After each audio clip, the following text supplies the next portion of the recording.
ኢትዮጵያውያን 2016 ነጮች 2023 መጨረሻ ላይ ይሄ እንዴት ሊሆን ቻለ የሚለው ጥያቄ ማለት ነው። ሁሉም ፈረንጆች የሚጠይቁኝ ጥያቄ ነው እና ሐሳቤን ላስረዳችሁ። የኢትዮጵያውያን አቆጣጠር ባህረ ሐሳብ ይባላል ወይም የግዕዝ አቆጣጠር ማለት ነው። ይሄ ሁላችንም እንደምናውቀው ቤተክርስቲያናችን የቀመረችው ቀመር ነው። ወራስ የነጮቹ አቆጣጠር እንደገና ማለት ነው 16ኛው ክፍለ ዘመን ላይ የካቶሊክ ጳጳስ የነበሩት ፖፕ ግሪጎሪያን 13ኛው ናቸው የቀመሩት ወይም ያሻሻሉት። እና እነዚህ ሁለቱ መሃል ያለው ልዩነት ልንገራችሁ። የኛው ባህረ ሐሳብ አዳምና ሔዋን ከተፈጠሩ ጊዜ ጀምሮ እስከ ልደተ ክርስቶስ 5500 ዓመታት አሉ ብሎ ያምናል።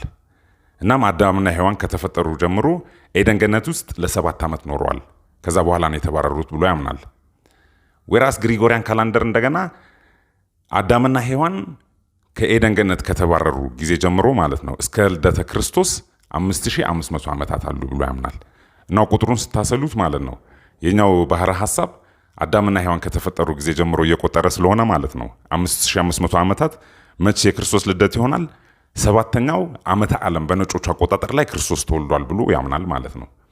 ወራስ ግሪጎሪያን ካላንደር እንደገና አዳምና ሔዋን ከኤደን ገነት ከተባረሩ ጊዜ ጀምሮ እየቆጠረ ስላለ ማለት ነው ኤግዛክትሊ 5500 ቆጥሮ የክርስቶስ ልደት አንደኛው ዓመተ ምህረት ላይ ይመጣል በእነሱ አቆጣጠር ማለት ነው።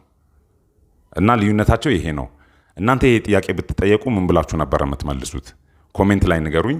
ይህንን ቪዲዮ ላይክ፣ ሼር እና ፌቨራይት ማድረግ አትርሱ። ፎሎውም አድርጉኝ። የመጀመሪያው ኮሜንት የ100 ብር ካርድ ሽልማት ይኖረዋል። ሁለተኛውን ኮሜንት የ100 ብር ካርድ ሽልማት ይኖረዋል። እወዳችኋለሁ። ፒስ